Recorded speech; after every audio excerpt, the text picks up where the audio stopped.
knew how to set up a tent, but since I had already promised her, I figured a little adventure wouldn't hurt. We hit the road and headed to a place a friend had suggested, far from the city, where cell phone signal wasn't great. The place was quite deserted, full of old trees and the occasional bird song. It seemed perfect for a weekend just for us. The first night went smoothly. We lit a campfire, cooked some sausages, and laughed at my failed attempts to tell scary stories. Sophia looked at me as if I were a hero, and it made me feel like I was finally doing something right. When we crawled into the tent to sleep, she passed out quickly, exhausted from running around in the woods all day. I, on the other hand, took a bit longer to fall asleep, but nothing unusual happened, just the occasional sound of the wind rustling through the trees and a distant crackle here and there. When sleep came, it was deep, and I felt at peace being there with her. On the second night, everything seemed to follow the same routine until the noises began. I was almost asleep when I heard a strange sound coming from somewhere near the tent. I thought it might be a small animal, maybe a raccoon or even a rabbit, and tried to ignore it. But the sound continued, now more rhythmic, like someone was walking slowly, carefully stepping on the dry leaves. My heart started to race and I froze, trying to figure out if it was just my imagination or if there was really something out there. I looked over at Sophia sleeping beside me, and the thought of any danger near her left me paralyzed. When the noise stopped, I felt relieved, but at the same time, an unease took over. The silence that followed felt even heavier, almost menacing. I tried to convince myself it was nothing. Maybe some animal had gotten curious about the tent and wandered off. But soon, the noise returned, and I realized the footsteps weren't from an animal. They were heavier, more deliberate, like someone was hiding among the trees trying not to make noise. I stayed still, waiting to see if it would pass. Sophia was still asleep, but the sounds around me kept me on edge. I knew that if someone tried to break into the tent, I'd need to be ready. So I grabbed a wooden stick lying next to me and held onto it tightly, feeling slightly more secure, but still aware that nothing about that night felt right. The fear grew as the sound got closer. I could no longer tell if it was a person or something else, but the footsteps clearly indicated someone was walking nearby. There was a brief moment of silence, but it was soon broken by a new sound, something brushing against the tent, as if it was trying to feel, listen, or explore what was inside without any rush. I was panicked, but knew I couldn't make any sudden moves. The last thing I wanted was for Sophia to wake up and see the terror I was trying to hide. I stayed there motionless, gripping the stick, trying to listen for any sound that might give me a clue about what was happening. Time seemed to drag on, and the presence outside grew more and more palpable, as if the thing, or person, was just waiting for the right moment to act. Then I decided to take a risk. Slowly I moved toward a small hole in the tent, trying not to make a sound, still clutching the stick tightly in my hands. When I peered through the hole, what I saw left me frozen.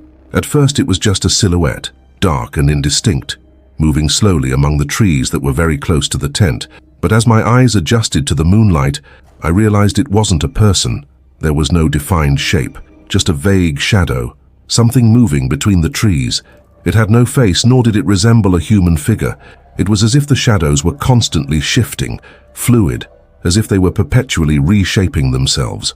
There was nothing I could describe with certainty, but one thing I knew: there was no way that thing was human or from this world. Panic overtook me, and my hand trembled so much I almost dropped the stick. I wanted to wake Sophia and run anywhere, but the fear of leaving the tent with her froze me in place. The trail back to the car wasn't far, but in the dark it wouldn't be easy, and to make things worse, there was no phone signal. Staying in the dark, not knowing what it was or what it wanted, felt like a death sentence. So I stayed there, watching through the hole, waiting for any movement, any sign that it might leave. But what scared me even more was the sudden quiet. No more footsteps, no whispers, just a strange feeling in the air as if something was lurking, waiting for the right moment to act. That silence gave me no peace. I knew that if I tried to leave without understanding what was happening, the thing, whatever it was, would get us. But Sophia was there, sleeping, and I couldn't risk doing anything that would put her life in danger. I clutched the stick, feeling the damp, cold wood in my hands. Whatever was out there hadn't gone away. I could feel its presence.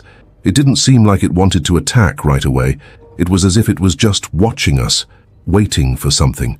Time passed slowly, and the panic rooted itself deep within me. I was sweating cold, but I didn't dare breathe too loudly. The thing seemed to know exactly where I was, as if it was aware of my presence. My mind desperately tried to rationalize what was happening, but the only thing I knew for sure was that I wasn't alone. I kept watching, not daring to make a single move. Fear consumed me, but my only hope was that if we didn't make a sound, it might lose interest and leave. However, I knew I couldn't wait forever. But the thought of leaving in the middle of the night with Sophia, fleeing from something I had no understanding of, paralyzed me. My only wish was for the morning to come quickly and for that thing to disappear. The tension was thick, and with every passing second, the feeling that it could attack grew stronger. And then, after what felt like an eternity, the thing began to move again. But now, something was different. It no longer moved hesitantly like before. It was as if it knew I was there, that it knew I had nowhere to run. My heart was pounding so hard in my chest, I feared it might hear it. But with every movement, that shadow seemed to come closer, as if it was preparing to enter the tent. At that moment, it became absolutely clear that the only thing left for me to do was act. It was obvious that if we didn't do something now, the situation would only get worse. I picked up the flashlight and shone it toward the tent's opening. As I did, the thing paused for a moment, almost as if surprised. I could no longer clearly see its silhouette, but its distorted shape was still there, moving in a way that didn't seem natural. That's when I heard footsteps behind me, closer than before, and suddenly felt movement against the tent. The thing was behind me, outside the tent, moving toward our entry point. I couldn't wait any longer. With a muffled shout, I threw the flashlight to the back of the tent, grabbed Sophia's hand, and still holding the stick firmly, braced myself to face whatever it was. The feeling of being surrounded was almost unbearable. I was ready for anything, but the panic blinded me. Sophia was awake now, clinging to me, not fully understanding what was happening, but somehow she felt the tension in the air, the fear and dread I couldn't hide. I knew we couldn't wait any longer. With the flashlight off, I held Sophia's hand and whispered softly in her ear, "When we leave the tent, hold my hand tight and run." At that moment, all I could hear was the sound of our own hearts pounding uncontrollably and the sound of something dragging itself closer. The decision was made. We had to leave. No matter the risk, our only chance of survival was to flee that cursed place. I gripped Sophia's hand tightly and pulled her out of the tent. The moonlight illuminated the path ahead of us. The footsteps around us were closer than ever, as if that thing was following us. But with adrenaline coursing through me, I didn't look back. The only thing I could do was keep running with Sophia close to me, hoping the path to the car would be as quick as possible. I didn't look to the sides, nor did we stop for even a moment. Every step we took felt heavier, the air seemed thicker, and the feeling of being followed never went away. We reached the trail, and despite it being clear, it felt too deserted. I felt like we were walking through a narrow corridor, with the sensation that there was no way out. Every tree seemed to hide something. Every shadow felt darker. The stick was still in my hand, my only means of protection, and as we ran, I couldn't stop thinking about what I'd seen through the tent's hole. The image of the shadow, that indescribable being, was burned into my mind. When we finally saw the car, a surge of adrenaline overtook me in a way I never thought possible.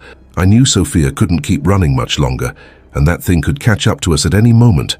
But the wave of relief that washed over me was almost a false sense of security. I got Sophia into the car, started the engine, and only then realized how tense my muscles were and how much Sophia was trembling. On the way back, the silence felt even more deafening. I just wanted to get away from there with my daughter as fast as possible. As I drove, I kept glancing in the rearview mirror, feeling like I could see that figure. The sound of its footsteps still echoed in my ears. I wanted to understand what had happened. I needed a rational explanation, but no matter how much I tried, I couldn't find one. And though I was relieved to have left that place, a part of me knew that what we experienced at that campsite would never be explained. When we got home, I got out of the car with the stick in my hand, as if it were some sort of talisman. I left it in the garage, but I couldn't forget the previous night. I didn't tell Sophia everything that had happened. I just said I'd heard some noises that sounded like footsteps, and that staying there might have been dangerous. She seemed to have forgotten the incident as quickly as her memory allowed, but I couldn't stop thinking about it. My mind was racing with so many thoughts, imagining what that thing could have been.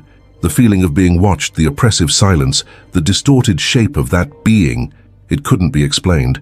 The idea that something was out there, hunting us, studying us, still haunts me.